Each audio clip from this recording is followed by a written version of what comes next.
someone like Eric Adams, whose approval ratings are minus 60, I'd rather be Yeah. endorsed by COVID-19 than Eric Adams at this point. I don't know if that really helps. But look, Mm. I will say something like the Daily News, some Republican council members, former elected officials, it helps Cuomo consolidate that type of right of center as well as Yeah. conservative lane. On the other hand, Mamdani is consolidating the Democratic Party, most recently with Yeah. Minority Leader Hakeem Jeffries' endorsement. So it's really a question of, is the Democratic coalition bigger than the non-Democratic coalition?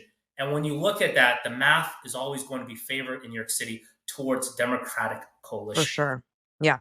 Okay, Trip, stay right there because I've got more questions for you on the other side of this break. Battleground NYC returns after this.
And we're back with Battleground NYC, the fight for your vote. One more time with the bigger picture is Trip Yang, Democratic strategist and founder and CEO of Trip Yang Strategies.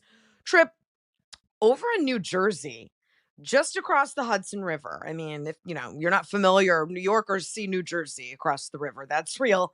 The Democratic nominee for governor, Mikey Sherrill, has not endorsed, and she doesn't plan to, apparently. She's really kept her distance from Mamdani. Is that a sign that not all Democrats are interested in hitching their wagons to his star, even in a neighboring state whose race is happening at the same time? Yeah, let's unpack this for a minute here. So, in New Jersey, the mayor's race in New York City doesn't really matter for a New Jersey Mhm. governor's race that is surprisingly competitive, although I expect Mikey Sherrill to come out ahead. In New York Okay. City, similarly, a New Jersey governor simply does not matter. So, Yes. in your state or your city, you just focus on the local politics of your state or your city. What you're getting at, SC, I believe, is that national Democrats outside the local New York City political bubble, some of them still have a wariness with embracing Zohran Mamdani. And Yes. much of it may be the fact that he identifies as a democratic socialist. He came out of nowhere. He didn't do your traditional climbing the ladder of serving as a city council member, a state assembly member, a Congress member for 20, 30 years before you run for a really big seat like a governorship or a big city mayor. That is okay that he came outside from that political No, orthodoxy. I understand that, but I think what the point I'm making about New Jersey is, while yes, they don't really have anything to do with each other, except of course they do. We share sports teams, we share bridges. New York and New Jersey are interwoven, and you always get a lot of sort of New Jersey commentary on New Yorkers and New Yorker commentary on New Jersey. And if she thought it would be to her advantage, she would for sure weigh in on this New York City mayoral race. We had Chris Van Hollen, Maryland, weighing in. She could. The point is she's choosing not to. Well, sometimes campaigns don't know how to interact with a phenomenon in New Yeah. York City. And so Yeah. in politics, and this is not an insult at all, sometimes the more comfortable decision is to be more risk averse. and just to Yeah. focus on what's directly affecting your race. So I see your point. Look, I spent a lot of time growing up in both New Jersey and New York City, have done dozens of campaigns across the metropolitan area. Yeah. There's some similarities, there's some local cultural differences between Jersey and New York. But I'll Yeah. say this: if Mamdani becomes mayor, the question or not if Democrats in 2026 and beyond will embrace him or give him the cold shoulder depends if he can really govern really well. If he can Sure. deliver for New Yorkers, have some of his agenda enacted quickly, universal child care, fast and free buses, for example, you'll likely see more national Democrats outside of New York Oh, I embrace. have no doubt. Yeah.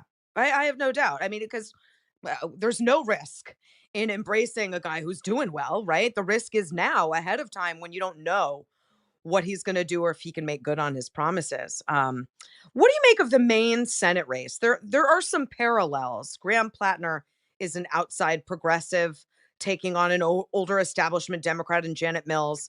But he's unlike Mamdani. He's run into some trouble. What do you make of that race?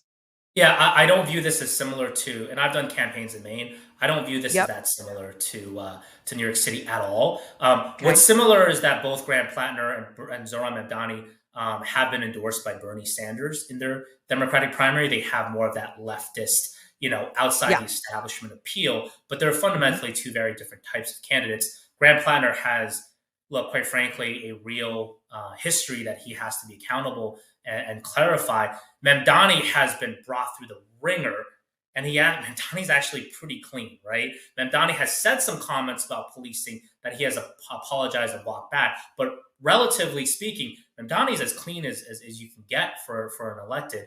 Planner is not the case at all, and also on the more establishment side, if you will, Janet Mills is relatively decently liked by Maine Yeah. residents. Andrew Yeah. Cuomo has enormous baggage, had to resign from office 4 years ago. It is a different kind of race. Now, I will say this Mhm. finally: you will likely see some more quote unquote institutional embraced by the Democratic leadership candidates versus an outsider, progressive in 2026.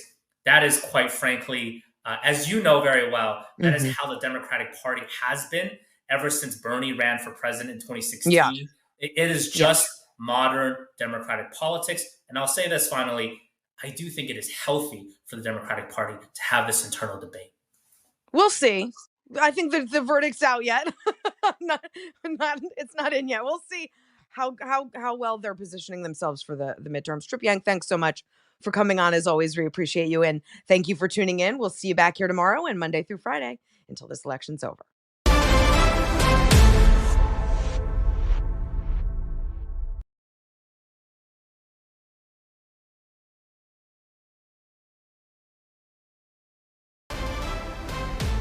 Thanks for watching Battleground. We're now joining Live Now's nonstop stream of live and breaking news.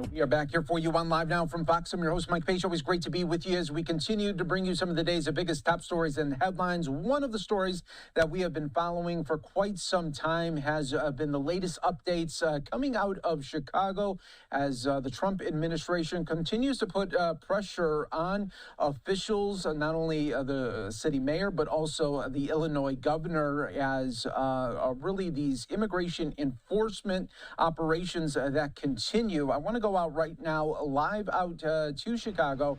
That is where we find Fox News' Caroline Elliott joining us with the latest. Caroline.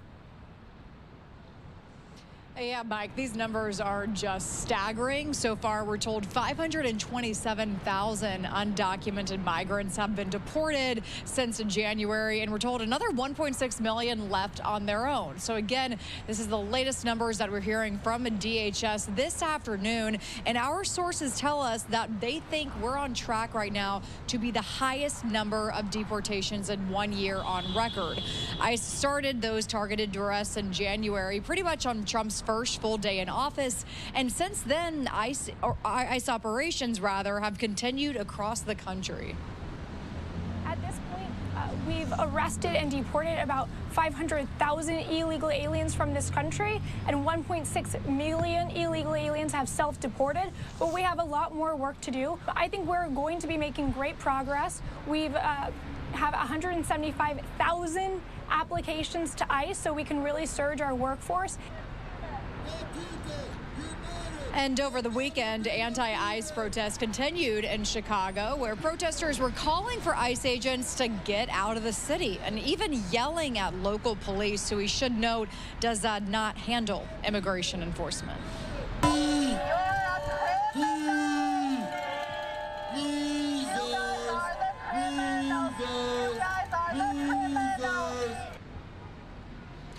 Chicago Mayor Brandon Johnson says ICE operations have gotten out of control.